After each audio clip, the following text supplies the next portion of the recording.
Halo pecinta film Donghua, melanjutkan cerita dari episode sebelumnya ya. Di episode sebelumnya, Xiaoyan bersama tim Fearless sudah mengantongi informasi bahwa 3 bersaudara Tuya dan yang lainnya akan bertempur secara terpisah. Dan pada saat ini kapal Dewa Void besar muncul di kampaan. Itu memblokir kompas terbang yang terdiri dari ratusan orang di kelompok Xiaoyan. Apakah kami ditemukan? Adegan ini sontak saja sedikit mengejutkan Xiaoyan. Tidak ada lagi bahtera besar. Untuk dapat melacak kompas terbang secepat ini, pasti ada sesuatu yang bisa membuat Taisu menguncinya. Saat ini kecuali Feng Xiu dan orang-orang yang di kompas terbang, tidak ada kemungkinan lain. Dan masalahnya pasti datang dari kalangan mereka. Orang-orang Feng Shui pada dasarnya terbunuh dalam pertempuran sebelumnya. Sekarang sangat sedikit yang tersisa. Menyadari tatapan dingin Xiaoyan, seketika ekspresi wajah Feng Shui langsung berubah. Dia buru-buru menangkupkan kedua tangannya. Senior, aku juga tidak tahu mengapa kami ditemukan. Namun sebagai pejuang sensi, aku tidak akan pernah melakukan hal tercela seperti itu. Termasuk pengkhianatan. Aku berani bersumpah demi hidupku. Ucap Feng Shui menjelaskan dengan sungguh-sungguh. Xiaoyan tentu saja mengabaikannya. Sebaliknya tatapannya tertuju ke arah kapal Dewa Void yang besar di depannya. Tuya adalah salah satu dari 3 bersaudara Tu. Ini juga bisa dianggap bagus. Bertemu dengannya di sini akan menyelamatkan dari beberapa masalah. Ucap Xiaoyan. Pada saat ini pintu kapal Dewa Void perlahan terbuka. Kemudian prajurit Taisu yang tak terhitung jumlahnya berkerumun keluar. Mereka semua mengenakan armor dewa palsu. Meskipun tidak terlalu kuat, tetapi kekuatan tempur mereka bergantung pada armor. Tentu saja yang paling merepotkan adalah kuantitasnya yang tidak terbatas. Ayah, biarkan aku saja yang menangani Tuya ini, kata Xiao Yueli sambil melangkah maju. Cahaya hitam berkedip di tangannya sebelum memadat menjadi sabit hitam di telapak tangannya. Dan momentum di antara ayunan itu sangat luar biasa. Yueli, sekarang kita berada di tim yang sama. Bahkan jika kamu harus mengambil tindakan, jangan pernah melakukannya sendirian. Menghancurkan musuh dengan konsumsi paling sedikit adalah pilihan yang terbaik. Ucap Xiaoyan. Xiao Yueli dipenuhi dengan niat membunuh. Ini karena dia sudah terlalu lama tertekan di dunia bawah. Dia tidak sabar untuk melambaikan sabit di tangannya dan memenggal kepala Taisu itu. Pada saat yang sama Xiaoyan berdiri di depan. Kekuatan keseluruhan Taisu di kehampaan Laut Timur ini tidak diketahui. Sekarang dia akhirnya bertemu dengan salah satu dari keluarga Tu yang paling ditakuti di kehampaan Laut Timur. Kekuatannya memang tidak lemah, tetapi ranahnya tidak terlalu tinggi. Dia masih sangat bergantung pada berkah dari armor dewa palsunya. Sedangkan pada saat ini kompas terbang di kelompok Xiaoyan dengan cepat dikelilingi oleh 3 lapisan prajurit Taisu. Jumlahnya mencapai ratusan ribu. Ini bukan hal yang aneh untuk Taisu. Ketika Feng Shui melihat pemandangan ini, ekspresi wajahnya tiba-tiba berubah. Keringat dingin menetes di dahinya. Apalagi saat dia mendengar nama Tuya, dia bahkan lebih gugup lagi. Di depan kapal Dewa Void, sosok Tuya berdiri dengan mengesankan. Tubuhnya gagah dan perawakannya sangat tinggi. Tidak ada armor yang melindungi wajahnya. Rambutnya yang berwarna putih berkibar berkilau di belakangnya. Di kehampaan yang gelap ini dapat dilihat dengan jelas. Ada 3 kristal hijau yang sangat mencolok, berkedip di bagian dadanya. Tatapannya sedingin es saat menatap Xiaoyan. Momentum yang keluar dari tubuhnya luar biasa. Satu tangannya saat ini sudah memegang tombak panjang berwarna merah cerah. Selain Tuya, ada 7 atau 8 sosok di belakangnya. Namun berdasarkan penyelidikan kekuatan jiwa di tingkat domain Xiaoyan, dia masih bisa merasakan keberadaan banyak aura di dalam kapal Dewa Void. Namun hanya 10 orang yang memiliki jiwa. Tuya ini cukup pintar. Jika perang bisa dimenangkan dengan korban paling sedikit, ini memang langkah yang sangat menghemat biaya. Ini sedikit terlalu percaya diri. Dengan berani hanya membawa 10 jiwa bersamanya, kupikir dia memiliki alasan atas keberanian ini. Kumam Xiaoyan. Kekuatan jiwanya menyapu. Itu untuk memeriksa aura orang-orang ini dengan jelas. Semuanya, perang ini tidak bisa dihindari. Jangan terlalu banyak berpikir. Bunuh saja semuanya. Xiaoyan yang berdiri di kehampaan akhirnya mengeluarkan perintah. Dan pada saat yang sama Tuya di kejauhan melambaikan tombaknya.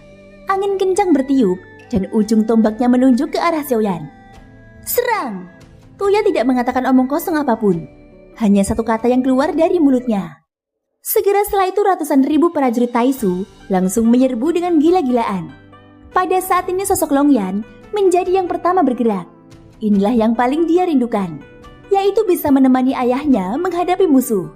Setelah semua usaha kerasnya untuk waktu yang sangat lama, sekarang dia akhirnya mencapai hari di mana dia bisa bertempur bersama Xiaoyan lagi.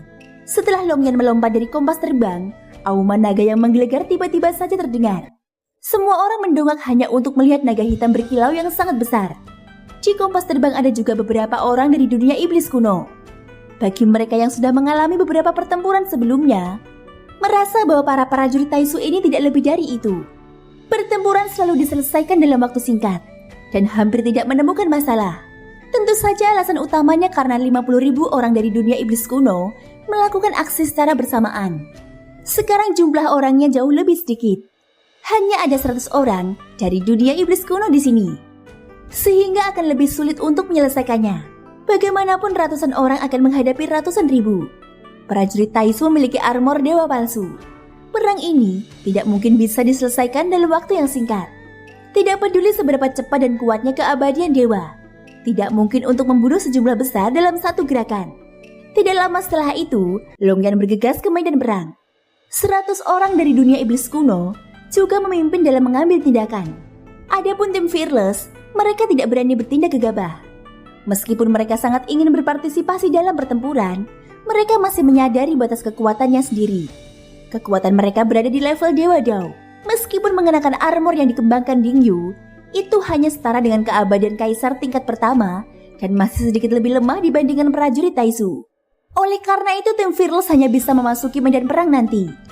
Terlebih perbedaan jumlah ini juga membuat takut semua orang di tim Fearless.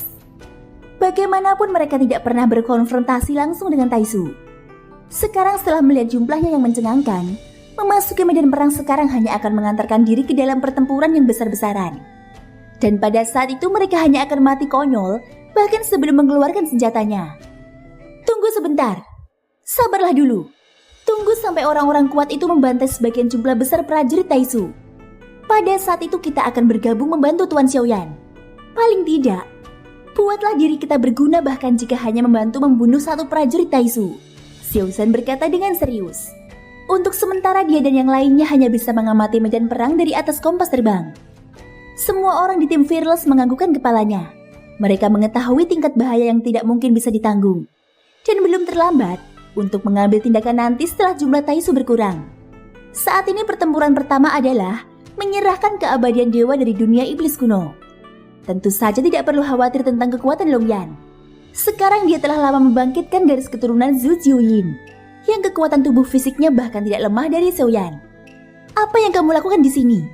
Pergilah dan gigit sebanyak yang kamu mau. Anak anjing Wang Cai itu ditendang oleh Xiao Yueli yang berada di sampingnya.